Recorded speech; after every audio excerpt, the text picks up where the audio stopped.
hari ini kembali di dalam hari Sabat, ibadah Sabat ini kami bersyukur karena Tuhan kami semua masih ada, kami masih bisa ibadah, kami kuat, kami sehat semua karena anugerah-Mu.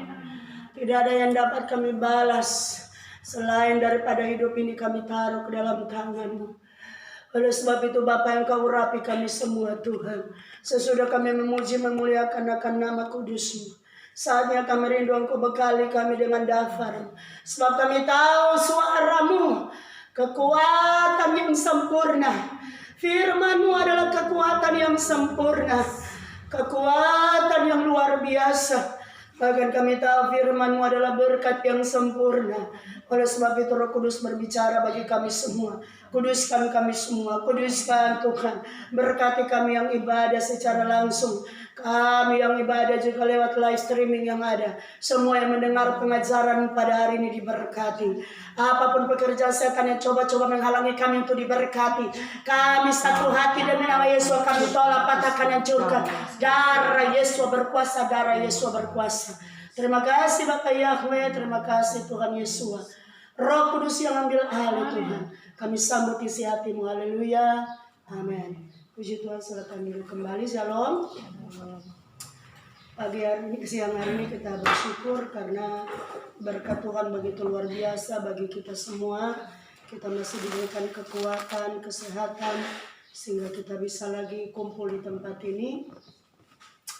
Ya, ini semua karena berkat Tuhan.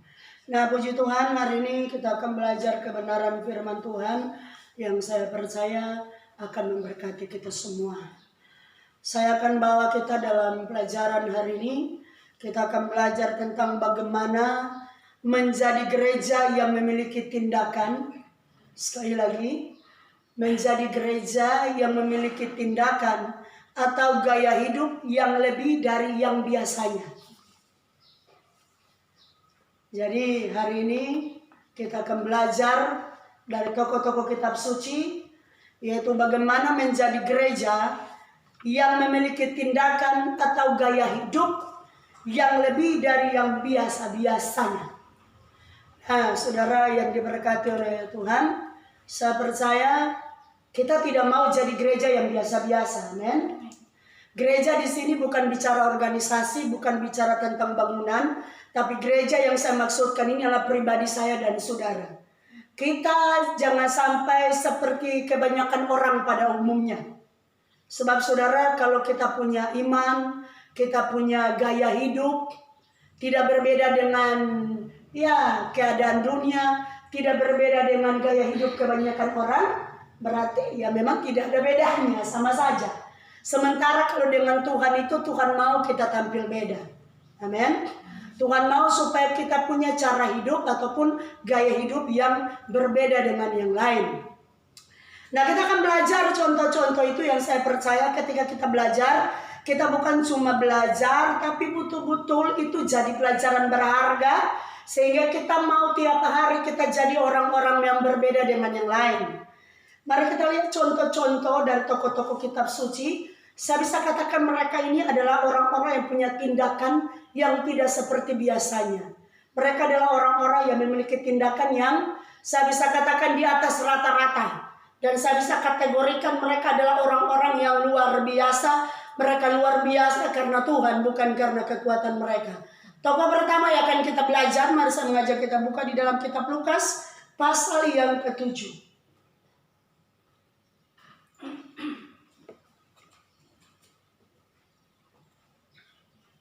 Ya, saya minta maaf karena kondisinya seperti ini sehingga yang di belakang saya belakangi, sementara yang di depan saya ini saya bisa bertatap muka secara langsung. Jadi minta maaf untuk yang di belakang karena posisi juga kamera ada di samping sini. Mari saya mengajak kita buka sekali lagi yang saya katakan tadi di dalam Injil Lukas. Hari ini kita akan buka banyak di dalam belajar di dalam Injil Lukas pasal pertama dulu ke pasal yang ke-7. Kita akan baca mulai 36 sampai ayat yang ke-50. Sekali lagi, Injil Lukas pasal yang ke-7.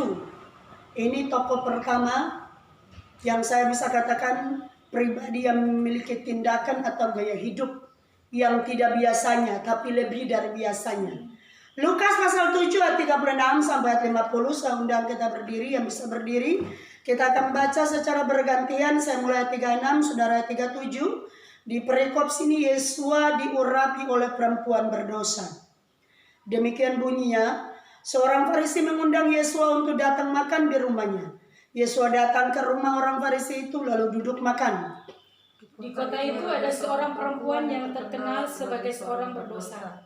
Ketika perempuan itu mendengar bahwa Yesus sedang makan di rumah orang Farisi itu, datanglah ia membawa sebuah buli-buli bualan berisi minyak wangi. Sambil menangis ia pergi berdiri di belakang Yesua dekat kakinya, lalu membasahi kakinya itu dengan air matanya dan menyekanya dengan rambutnya. Kemudian ia mencium kakinya dan meminyakinya dengan minyak wangi.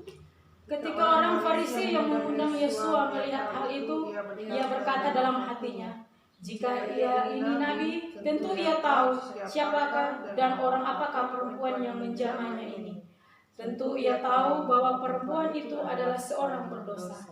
Lalu Yesus berkata kepadanya, Simon, ada yang hendak kukatakan kepadamu. Sahut Simon, katakanlah guru. Ada dua orang yang berhutang kepada seorang pelepas uang. Yang seorang berhutang 500 dinar, yang lain 50. Karena mereka tidak sanggup membayar, maka ia menghapus hutang kedua orang itu. Siapakah di antara mereka yang akan lebih mengasihi dia? Jawab Simon, aku kira dia yang paling banyak dihapuskan hutangnya. Kata Yesua kepadanya, betul pendapatmu itu. Dan sambil berpaling kepada perempuan itu, ia berkata kepada Simon, engkau lihat perempuan ini? Aku masuk ke rumahmu, namun engkau tidak memberikan aku air untuk membasuh kakiku. Tetapi dia membasahi kakiku dengan air mata dan menyekanya dengan rambutnya. Engkau tidak mencium aku, tetapi sejak aku masuk, ia tiada henti-hentinya mencium kakiku. Engkau tidak meminyaki kepalaku dengan minyak, tetapi dia meminyaki kakiku dengan minyak wangi. Sebab itu aku berkata kepadamu, dosanya yang banyak itu telah diampuni, sebab ia telah banyak berbuat kasih. Tetapi orang yang sedikit diampuni, sedikit juga ia berbuat kasih. Lalu ia berkata kepada perempuan itu, dosamu telah diampuni. Dan mereka yang duduk makan bersama dia berpikir dalam hati mereka, siapakah ia ini sehingga dapat mengampuni dosa? Sama-sama. Tetapi Yesus berkata kepada perempuan itu, imanmu telah menyelamatkan engkau. Pergilah dengan selamat, katakan amin. Saudara, inilah firman Tuhan, tokoh pertama yang akan kita belajar. Pembacaannya cukup panjang, tapi saya tidak akan kuat bayat per ayat. Tapi yang menjadi inti di sini seperti kembali ke tema saya pada hari ini, menjadi gereja atau pribadi yang punya tindakan yang lebih dari yang biasanya. Saudara, kalau khotbah tentang wanita ini pada umumnya orang sudah tahu. Cerita daripada apa yang dilakukan oleh perempuan ini pada umumnya orang sudah tahu. Tapi terkadang saudara, gereja Tuhan kebanyakan kebenaran firman Tuhan itu cuma sebatas pengetahuan. Tapi dalam tindakannya itu sangat sulit untuk dipraktekkan. Jangankan bilang lebih, sama saja dengan apa yang Tuhan mau itu sangat sulit saudara. Tetapi saudara, coba kita belajar daripada wanita ini. Saya bisa katakan wanita ini punya gaya hidup yang berbeda. Dia punya tindakan yang berbeda dengan yang lain. Karena ketika kita baca tadi begitu sangat jelas saudara. Ketika dia tahu Yesua ada di rumah Simon, catatan firman Tuhan katakan dia punya latar belakang adalah orang yang berdosa. Tapi apa yang menjadi tindakannya saudara? Dia datang saudara. Firman Tuhan katakan tadi begitu jelas. Yesua katakan, Simon, aku masuk, engkau tidak membasuh kakiku dengan air. Tapi wanita ini, jadi Yesua bikin perbandingan. Ini orang yang seperti biasanya itu saudara bisa dikategorikan ini Simon ini. Wanita ini adalah orang yang punya tindakan yang luar biasa. Simon, aku masuk, engkau tidak basuh kakiku dengan air. Tapi wanita ini dia basuh kakiku dengan air matanya. Engkau tidak mengurapi aku. Tapi wanita ini tidak henti-hentinya. Mulai dia masuk, dia menangis. Kemudian yang dia lakukan adalah dia mengurapi kaki Yesus dengan minyak wangi yang sangat mahal. Saya mau katakan saudara, menjadi gereja atau pribadi yang memiliki tindakan yang lebih daripada biasanya, pada umumnya itu membutuhkan pengorbanan. Kalau pada biasanya ya saudara, saya mau katakan, kalau kita bawa secara logika saja kita berpikir, pada umumnya biasanya saudara, minyak wangi itu tempatnya di mana? Tidak akan mungkin orang beli minyak wangi mahal-mahal saudara, kemudian ditaruhnya di kaki saudara. Kalau kakinya sendiri, mungkin saja ada orang punya kebiasaan seperti itu. Tapi saya tidak pernah tahu kalau ada. Tapi ini kaki orang lain saudara. Itu saya bisa katakan mungkin wanita ini adalah satu-satunya. Biasanya minyak wangi yang mahal, ini yang biasanya minyak wangi yang mahal itu dibeli agar supaya bisa dipakai. Itu pun saudara rugi kalau mahal kemudian dipakai tiap hari. Harusnya kebanyakan dipakai itu ketika keluar ke ibadah atau ke pokoknya acara-acara resmi. Itu disemprotkan di baju. Itu biasanya seperti itu. Tapi yang tidak biasanya, yaitu yang dilakukan oleh wanita ini, saudara. Dia mencurahkan pada kaki Yesua, kemudian saudara menyekanya dengan rambutnya, saudara. Makanya saya bisa katakan, mungkin saja wanita ini cuma satu-satunya di muka bumi yang seperti ini, saudara. Boleh bayangkan kalau rambut sesudah dicuci bersih, pakai sampo mahal, iya toh? Saudara, jangankan mau gosok orang ke kaki. Bila perlu kita jaga, apalagi baru habis keramas, iya kan? Bila perlu jangan dulu kena abu. Itu yang biasanya seperti itu saudara. Tapi coba lihat tindakan dari wanita ini. Rambutnya yang panjang itu dipakai untuk menggosok kaki dari Yesua. Ini kan berarti tindakan yang sangat-sangat luar biasa dan tidak biasanya. Amin. Seperti yang saya katakan tadi, mungkin cuma dia satu-satunya, saudara. Saya tidak tahu kalau dunia sekarang masih ada seperti itu. Tetapi saudara, coba kita belajar. Dan ini berbicara apa yang dilakukan oleh wanita ini, saudara, bukan tanpa pengorbanan. Saya tidak tahu berapa harga, berapa duit yang dia kumpulkan untuk membeli minyak wangi itu. Sebab kalau di dalam cerita ini, ketika ada protes, saudara, saya percaya saudara, berarti minyak ini termasuk minyak mahal. Karena kalau di dalam pembacaan lain perikop yang sama, karena judul ini juga ada juga di dalam kitab yang lain, ada juga di kitab Matius, ada juga mungkin di kitab Yohanes. Tapi hari ini yang saya bawa tentang Lukas. Kalau saudara di kitab yang lain di sana, saudara akan temukan bahwa ketika dia mencurahkan minyak itu, ada yang protes bahwa itu adalah pemborosan. Lebih baik kata uang itu dikumpulkan kemudian disumbangkan kepada orang miskin. Dipakai untuk orang miskin. Berarti ini minyak ini saya bisa katakan minyak yang berharga. Jadi saya mau katakan ternyata perempuan ini saudara, meskipun latar belakangnya orang berdosa, tapi dia orang yang tahu berkorban. Saya mau katakan menjadi gereja Tuhan yang lebih dari yang biasanya itu harus ada pengorbanan. Dan pengorbanan itu tidak semudah omongan. Sebab pengorbanan yang dikerjakan oleh wanita ini saudara, selain rambutnya saudara yang panjang itu dia harus menyeka kaki Yesua, minyak yang mahal sekian duit yang dia kumpulkan harus dia curahkan. Ini semua berbicara tentang pengorbanan. Pengorbanan yang dilakukan oleh wanita ini bukan cuma soal uang, tapi soal harga dirinya. Ya toh? Biarpun dia seorang berdosa, tapi kalau berbicara harus berlutut, kemudian menyeka kaki Yesua dengan rambut, itu betul-betul harga dirinya dipertaruhkan, saudara.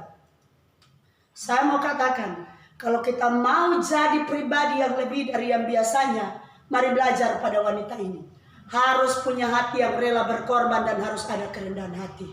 Amin. Buat tindakan yang tidak biasanya dilakukan oleh orang lain. Sehingga apa? Ending dari tindakannya yang berbeda itu, saudara. Firman Tuhan katakan dosanya itu diampuni, dia mengalami yang namanya keselamatan. Sekarang saya mau katakan kalau kita jadi orang Kristen biasa-biasa, kita jadi gereja Tuhan biasa-biasa, tidak beda dengan orang dunia, saudara, saya belum bisa pastikan soal keselamatan. Amin. Kalau dengan Tuhan kita oke, dengan dunia juga kita oke. Kemudian kita punya tindakan, ada juga rohani, tapi kita juga punya tindakan, ya hal-hal duniawi, tidak berbeda dengan dunia, saudara. Saya belum bisa jamin. Firman Tuhan juga tidak menjamin, iya toh? Tapi kalau kita sudah punya tindakan yang lebih, sudah pasti mengalami keselamatan seperti wanita ini. Mari kita belajar. Kemudian contoh yang kedua, saya mengajak kita buka masih dalam kitab Lukas pasal yang ke-10. Kita maju 3 pasal. Lukas pasal yang ke-10 ayat 30 sampai ayat yang ke-35. Ini contoh pribadi yang kedua, saudara. Lukas pasal 10 ayat 30 sampai ayat yang ke-35. Saya minta Ibu Linda tolong baca. Iya. Lukas 10 ayat 30 sampai ke 35. Iya. Jawab Yesua, adalah seorang yang turun dari Yerusalem ke Yeriko. Iya. Ia jatuh ke tangan penyamun-penyamun yang bukan saja merampoknya habis-habisan, tetapi yang juga memukulnya, dan yang sesudah itu pergi meninggalkannya setengah mati. Iya. Kebetulan ada seorang imam turun melalui jalan itu. Ia melihat orang itu, tetapi ia melewatinya dari seberang jalan. Demikian juga seorang Lewi datang ke tempat itu. Ketika ia melihat orang itu, ia melewatinya dari seberang jalan. Lalu datang seorang Samaria yang sedang dalam perjalanan ke tempat itu. Dan ketika ia melihat orang itu, tergeraklah hatinya oleh belas kasihan.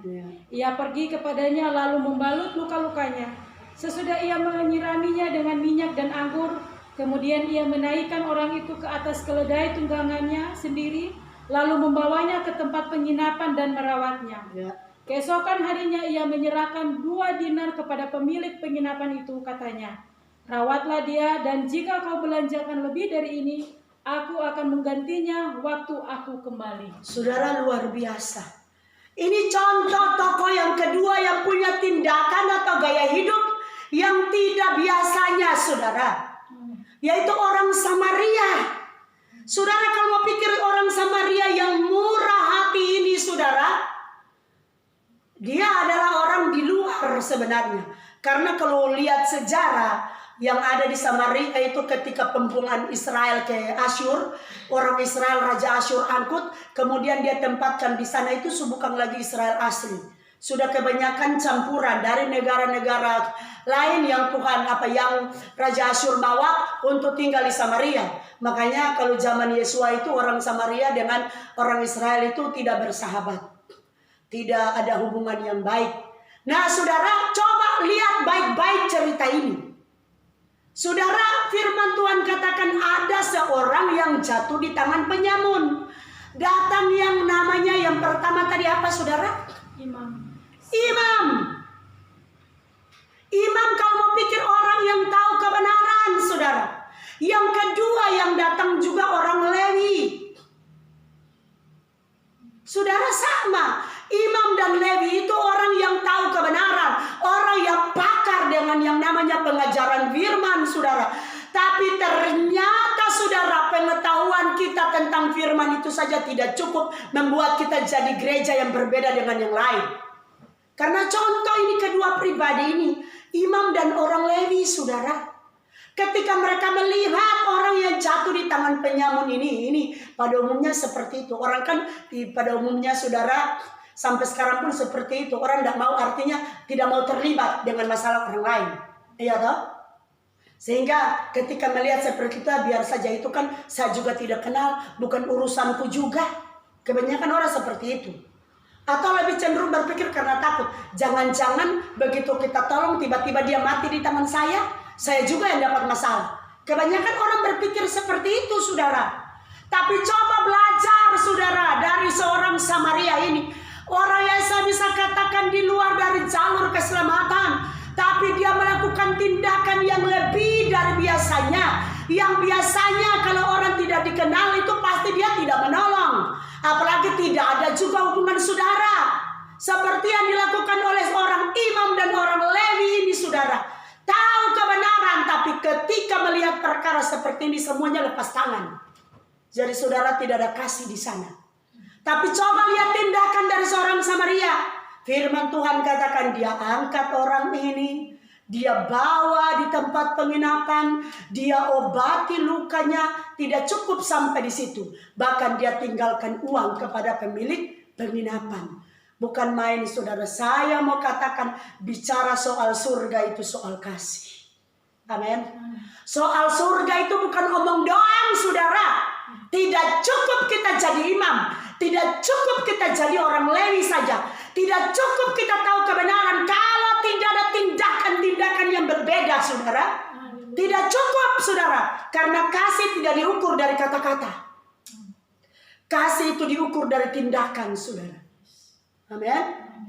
Mungkin kita berpikir kita tidak bisa lakukan lebih karena mungkin keuangan kita terbatas, tenaga kita terbatas. Tapi setidaknya saudara, mari kita punya usaha, kita punya istilahnya perjuangan tiap hari itu. Selalu mau berjuang untuk melakukan sesuatu yang tidak biasa-biasanya. Di dalam cerita ini, keadaan yang biasanya begitu. Lihat orang susah ditinggalkan begitu saja. Tapi saudara, yang luar biasa, yang lebih dari yang biasanya di sini, yaitu dia turun tangan. Bukan cuma sekedar di mulut bicara kasih, tapi betul-betul dia lakukan. Di sana juga saudara, ada juga yang namanya pengorbanan. Perempuan berdosa tadi berkorban, orang Samaria juga ini berkorban. Betul toh? Karena bukan cuma sekedar dia rawat, tapi dia juga keluarkan uang. Jadi saudara, Tuhan mau ajar saya dan saudara, jadi gereja Tuhan, jadi pengikut Tuhan itu identik dengan pengorbanan. Karena sebelum kita berkorban, Yesus sudah lebih dulu berkorban. Amin. Pelajaran yang ketiga saudara, dalam kitab Lukas, masih Lukas yang dalam kitab Lukas dalam pasal yang ke-19. Ini sempat saya khotbahkan, tapi saya tidak khotbahkan kembali, kita ambil intinya saja. Khotbah Lukas 19 ayat 8 dan 9. Dua ayat, minta tolong Ibu Linda baca. Lukas 19 ayat 8 dan 9. Ayat 8. Tetapi Sakeus berdiri dan berkata kepada Tuhan, Tuhan, setengah dari milikku akan kuberikan kepada orang miskin. Dan sekiranya ada sesuatu yang kuperas dari seseorang akan kulipatkan 4 kali lipat. Kata Yesus kepadanya, hari ini telah terjadi keselamatan kepada rumah ini, karena orang ini pun anak Abraham. Saudara, jelas contoh yang ketiga, pribadi yang memiliki tindakan yang berbeda dengan biasanya, yaitu Sakeus. Saudara, coba baca firman Tuhan ini, saudara akan temukan di sana. Ketika ada penghakiman datang kepada Sakeus, waktu Yesus menumpang di rumahnya, orang semua ahli Taurat, orang Farisi, orang-orang pada waktu itu pada marah. Masa dia menumpang di rumah orang berdosa? Ketika Sakeus dapat penghakiman dari sesama, dia tidak marah-marah, dia tidak berdiri kemudian bela diri, tidak saudara. Tapi justru dia ada pengakuan. Dan apa yang menjadi tindakannya? Dia bilang, Tuhan, sekiranya ada yang aku peras, karena dia kan pemungut cukai, aku akan kembalikan berapa? 4 kali lipat ganda. Inilah tindakan yang lebih dari biasanya. Yang biasanya itu apa saudara? Yang biasanya itu orang kalau ngutang tidak bayar-bayar. Itu yang biasanya bikin masalah. Banyak kali saya lihat di postingan, kalau keadaan seperti itu banyak kali disinggung-singgung lewat media sosial. Hal yang saya khotbahkan. Iya toh? Tapi coba, karena memang pada umumnya seperti itu. Jadi mereka taruh gambar, waktu datang meminjam gambarnya seperti apa, berlutut bermohon. Tapi giliran yang punya mau menagih, sudah kebalikan, yang punya yang memohon. Bukan dikasih, malah dimarah-marah, dimaki-maki. Nah ini yang biasanya terjadi seperti itu. Tapi saya percaya kita di sini tidak seperti itu. Amen. Belajar pada Sakeus. Kalau seandainya ada yang kuperas, ku kembalikan 4 kali lipat. Saudara, Kalaupun kita tidak sanggup buat seperti itu, setidaknya kembalikan milik orang lain. Amin. Kalaupun ada yang tersinggung, puji Tuhan. Berarti memang Tuhan mau harus bertobat. Iya toh? Kalaupun kita tidak bisa kembalikan 4 kali lipat, jangankan 4 kali lipat, 2 kali lipat pun kita tidak sanggup, setidaknya kembalikan punya orang. Jangan kita lupakan begitu saja, iya toh? Karena biar bagaimana, tetap salah juga saudara, tetap berdosa saudara. Berdosanya apa? Ketika kita butuh bantuan, orang tolong kita, iya toh? Tapi begitu giliran dia butuh, kita orang Manado dan cuek akan. Kita tidak peduli, masa bodoh dengan dia. Ini kan berarti berdosa, iya toh? Sudah berdosa tambah dosa lagi saudara. Jadi lewat contoh yang ke berapa ini? Ke-3, saya menasihati kita semua sekali lagi. Kalaupun kita belum bisa punya tindakan seperti Sakeus, saudara, setidaknya saudara, jadilah yang berbeda dengan yang lain. Kalau yang lain utang tidak bayar-bayar, pinjam tidak ingat-ingat lagi, saudara, kita jangan seperti itu. Amin. Kembalikan apa yang menjadi milik orang lain. Kalaupun tidak bisa kasih lebih, setidaknya kita sudah berbeda dengan yang lain. Amin. Puji Tuhan. Kemudian terus Lukas 21 ayat yang pertama sampai ayat yang keempat. Jadi pembacaan kali ini memang banyak di kitab Lukas. Ayat pertama sampai keempat, silakan Ibu Linda. Ayat yang pertama, ketika Yesua mengangkat mukanya, ia melihat orang-orang kaya memasukkan persembahan mereka ke dalam peti persembahan. Ia melihat juga seorang janda miskin memasukkan 2 peser ke dalam peti itu. Lalu ia berkata, "Aku berkata kepadamu, sesungguhnya janda miskin ini memberi lebih banyak daripada semua orang itu. Sebab mereka semua memberi persembahannya dari kelimpahannya, tetapi janda ini memberi dari kekurangannya. Bahkan ia memberi seluruh nafkahnya." Katakan amin. Amin. Saudara, contoh yang berikut. Orang yang punya tindakan yang lebih daripada yang biasanya adalah janda yang miskin ini. Saudara, kebanyakan saudara orang susah soal berkorban. Jangankan bilang saudara, orang miskin, orang yang beruang pun saudara banyak kali pelitnya minta ampun. Tapi coba belajar dari janda ini. Dia memberi dari kekurangan. Ini yang tidak biasanya saudara. Biasanya orang kalau kurang, saudara cenderungnya marah-marah. Ya toh? Apalagi saudara, kalau ada acara-acara apa di gereja kemudian dikasih pengumuman. Contoh, orang dalam ibadah ataupun dalam pelayanan ini membuat ini, membuat itu. Jadi jemaat dikasih tanggung jawab. Iya toh, taruh ini, yang ini keluarga ini, bawa ini. Nah saudara, kebanyakan pada umumnya yang biasanya saya lihat, kalau dia sudah berkekurangan saudara, pasti dia marah-marah. Ini pendeta sedikit pengumuman sumbangan. Banyak yang bersungut-sungut, banyak yang marah-marah. Jangankan bilang yang berkekurangan, sampai yang orang banyak uang pun kalau dia ada roh pelit sudah pasti saudara, dia marah-marah. Iya, marah-marah sama pendetanya. Tapi saya percaya kita semua tidak seperti itu.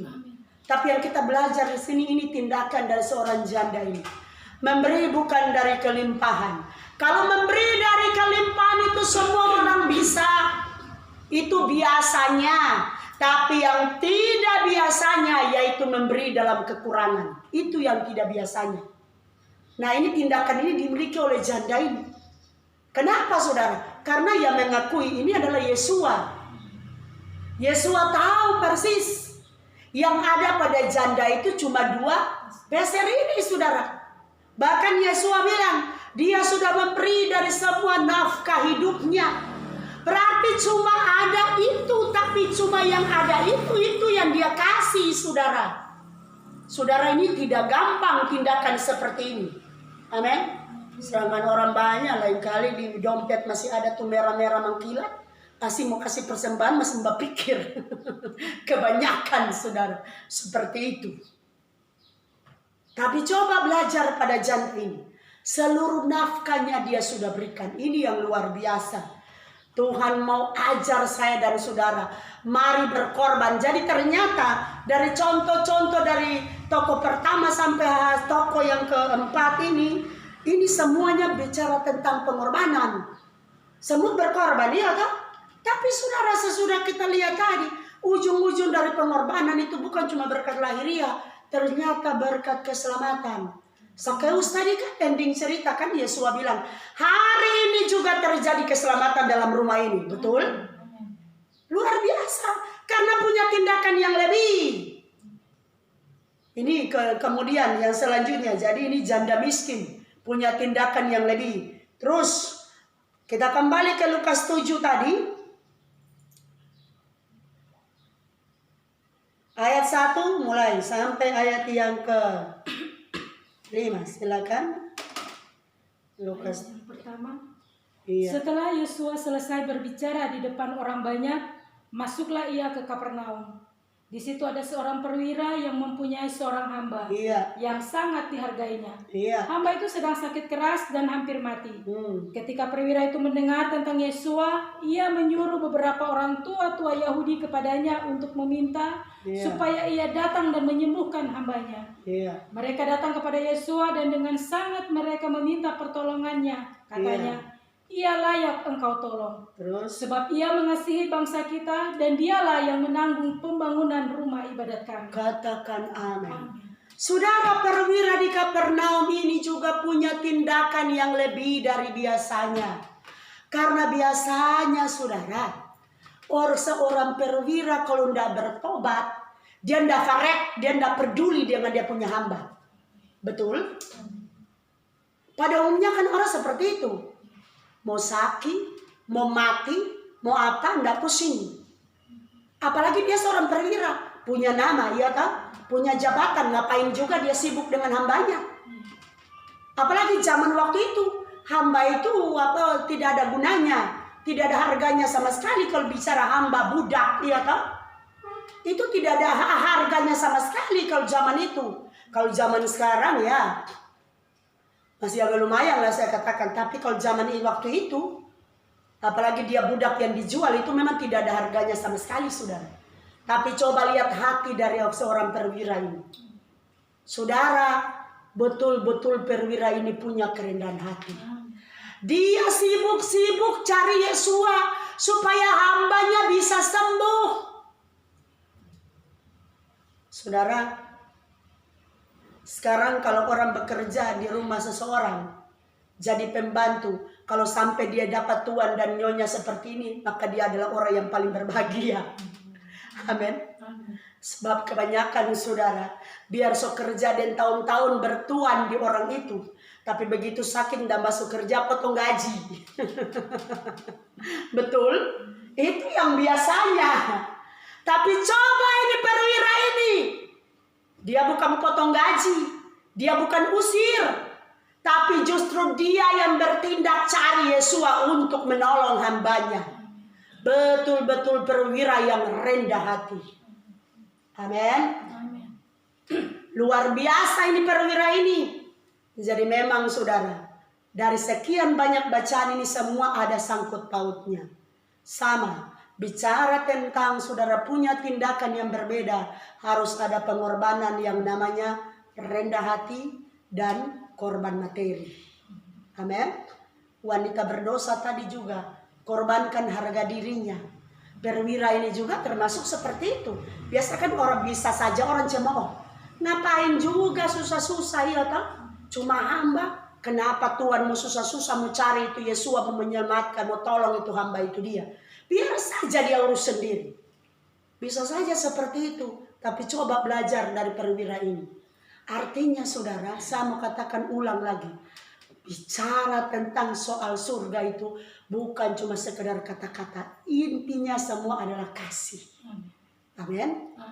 Perwira saja yang tidak pernah mungkin saudara diajarkan kebenaran secara khusus, asli dia begitu punya kasih yang luar biasa. Amin. Apalagi saya dan saudara yang tiap hari kita dididik. Mari praktekkan kasih itu. Amin. Kemudian saudara, yang paling terakhir di dalam 2 Korintus pasal yang ke-8 1-5, di sana tentang jemaat yang ada di Makedonia. Jemaat di Makedonia ini dalam 2 Korintus 8 ayat 1-5, tidak perlu baca, nanti saudara ingat saja sekali lagi. 2 Korintus 8 ayat 1-5. Di sana saudara akan temukan jemaat Makedonia adalah jemaat yang miskin, jemaat yang susah. Tapi mereka saya sudah simpulkan dari bacaan tentang jemaat Makedonia ini. Pertama, sukacita mereka meluap meskipun dalam penderitaan, karena mereka orang susah. Kemudian sangat miskin tapi kaya dalam kemurahan. Ini jemaat Makedonia. Kemudian yang ketiga, memberi melampaui kemampuan mereka.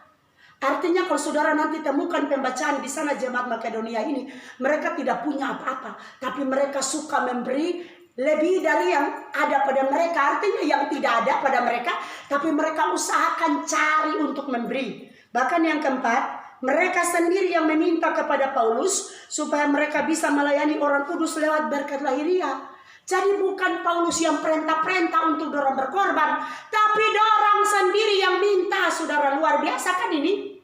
Ini tindakan yang tidak seperti biasanya. Biasa orang kalau mau berkorban mesti dipandu-pandu dulu, betul enggak? Ini yang biasanya diajak-ajak dulu. Nanti kalau sudah dengar khotbah, pendeta arahkan, nanti pendeta kasih semangat, ayo berkorban, mari berkati pekerjaan Tuhan, mari perhatikan peduli dengan orang lain, baru dia tergerak. Tapi kalau saudara temukan jemaat Makedonia, mereka yang minta kepada Paulus supaya mereka bisa melayani orang kudus di Yerusalem lewat berkat lahiriah. Saudara, ini hati yang luar biasa. Amin. Coba saudara, kalau hati ini ada pada kita, ini luar biasa. Iya toh? Kalau seandainya dalam satu jemaat kemudian semua jemaat punya hati seperti ini, haleluya. Dahsyat saudara. Iya toh? Jemaat yang satu bilang, Pak Gembala atau Pak Pendeta, Pastor, saya memberi ini, saya yang berkorban ini, saya suka, saya mau bikin ini. Aduh, aman, sentosa, sejahtera luar biasa para gembala, para pendeta dan para pastor, pokoknya yang seperti itu. Iya tak? Bayangkan mereka yang minta kepada Paulus supaya mereka harus berkorban. Jadi tidak digerak-gerakan, tidak diajak-ajak, tapi mereka punya kerinduan sendiri. Mereka tawarkan untuk mereka mau memberi. Aduh, luar biasa. Saya katakan luar biasa saudara.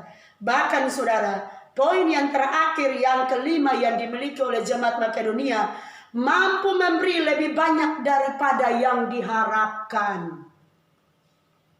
Saudara, mereka memberi lebih banyak daripada yang diharapkan oleh Paulus. Saudara akan temukan pembacaan ini sekali lagi dalam 2 Korintus 8 ayat 1-5 tentang jemaat Makedonia. Jadi luar biasa. Ternyata saudara, dari sekian banyak contoh 2, 4 saudara, 6, 7, 5, 2, 4, iya, 6 pribadi yang saya contohkan, yang sudah kita belajar pada hari ini saudara, luar biasa.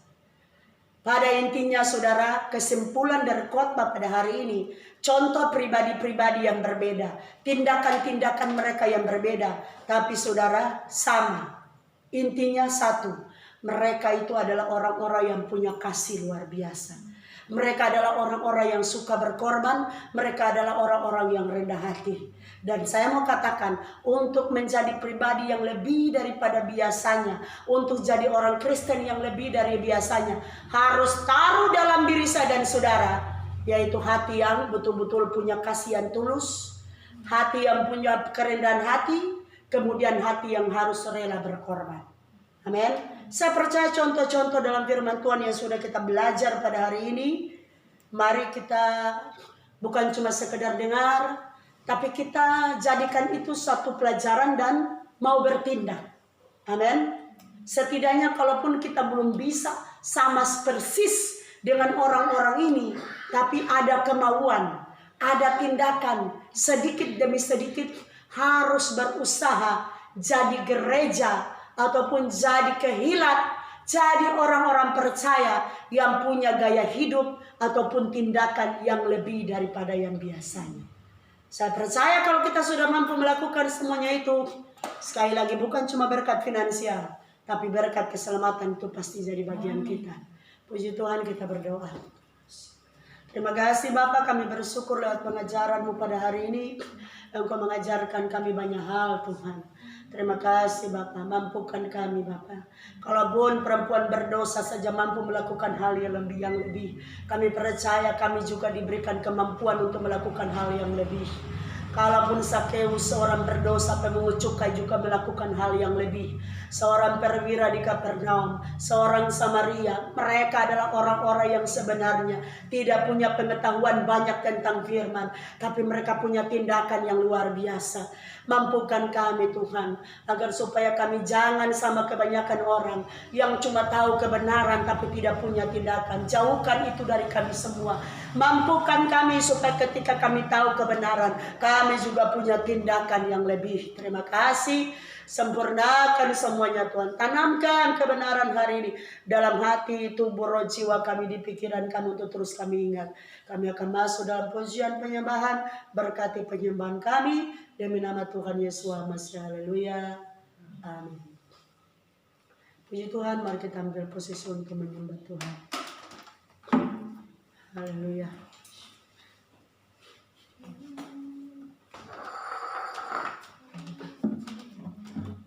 Gracias.